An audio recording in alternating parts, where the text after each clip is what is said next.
حضرت صالح علیہ السلام پارٹ 2 آف 4۔ آپ معززین سے گزارش ہے کہ آپ اس چینل کو سبسکرائب کیجیے اور زیادہ سے زیادہ شیئر کیجیے، شکریہ۔ حضرت صالح علیہ السلام حضرت صالح علیہ السلام نے بموجب حکم الہی کے تبلیغ احکام اور دعوت اسلام اپنی قوم کو دینا شروع کی۔ قوم نے انکار پر اصرار کیا اور حضرت صالح علیہ السلام سے معجزات طلب کیا۔ آپ نے فرمایا، اگر میں بموجب تمہاری خواہش کے معجزات تم کو دکھاؤں اور پھر تم نے میرا کہنا نہ مانا اور ایمان نہ لائے تو تم سب عذاب الہی میں گرفتار ہو جاؤ گے۔ ان لوگوں نے اس بات کا یقین نہ کیا اور کہا، ہم سب فلاں تاریخ ہر سال شہر کے باہر جاتے ہیں اور پوشاک اور زیور سے بتوں کو آراستہ کر کے باہر نکالتے ہیں اور حاجتیں تمام سال کی ان بتوں سے اس دن مانگتے ہیں اور وہ ہم کو دیتے ہیں۔ تو بھی اس دن ہمارے ساتھ چل اور اپنے خدا سے اپنا مطلب طلب کر، دیکھے تو تیرا خدا کیا دیتا ہے۔ حضرت صالح علیہ السلام نے اس بات کو قبول کر لیا اور اس دن جس کا وعدہ ہوا تھا سب کے ساتھ باہر نکلے، اور تھوڑے سے لوگ جو ایمان آپ پر لائے تھے وہ بھی ان کے ساتھ ہو گئے۔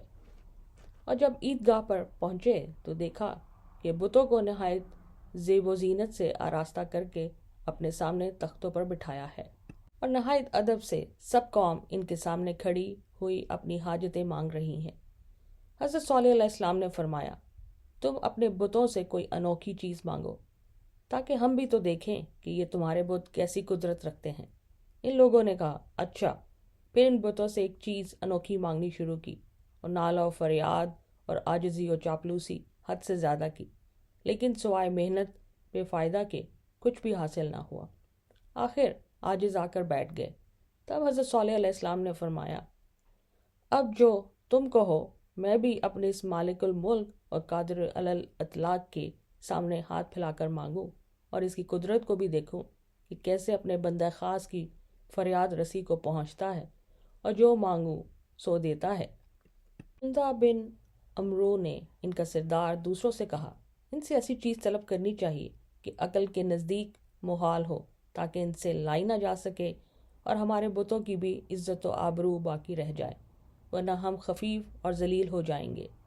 تب جندہ نے صالح علیہ السلام سے کہا، اس پہاڑ کے پشتے سے جو کہ عیدگاہ کے سامنے ہے ایک اونٹنی ہمارے واسطے نکال کہ اس کی پیشانی سیاہ ہو اور سارا بدن اس کا سفید اور بال اس کے بڑے ہوں اور نرم، اور اس کے 10 مہینے کا عمل بھی ہو، اور ڈیل اس کا بہت بڑا ہو کہ ہم سب کو ٹیلے کے برابر معلوم ہو، اور اس پتھر سے نکلنے کے بعد ہمارے سامنے بچہ جنے اور وہ بچہ بھی اسی کی مانند ہو شکل اور رنگ اور ڈیل میں۔ حضرت صالح علیہ السلام نے فرمایا، اگر میں اس طرح کی اونٹنی اللہ کے حکم سے اس پتھر سے نکالوں تو تم ایمان لاؤ گے اور حق تعالیٰ کے دین اور حکم کے فرما بردار بنو گے۔ سب نے اقرار کیا کہ اگر یہ امر ظہور میں آوے گا تو ہم سب ایمان لے آئیں گے۔ حضرت صالح علیہ السلام نے اس بات پر عہد اور پیمان کیا اور قول و اقرار ان سے مضبوط لیا۔ پھر ان لوگوں کو جو ان پر ایمان لائے تھے اپنے ساتھ لے کر اس پتھر کے نزدیک تشریف لے گئے اور 2 رکعت نماز ادا کی اور بارگاہ الہی میں دعا میں مشغول ہوئے، اور ان مسلمانوں سے فرمایا، تم سب میرے پیچھے کھڑے ہو کر آمین کہو۔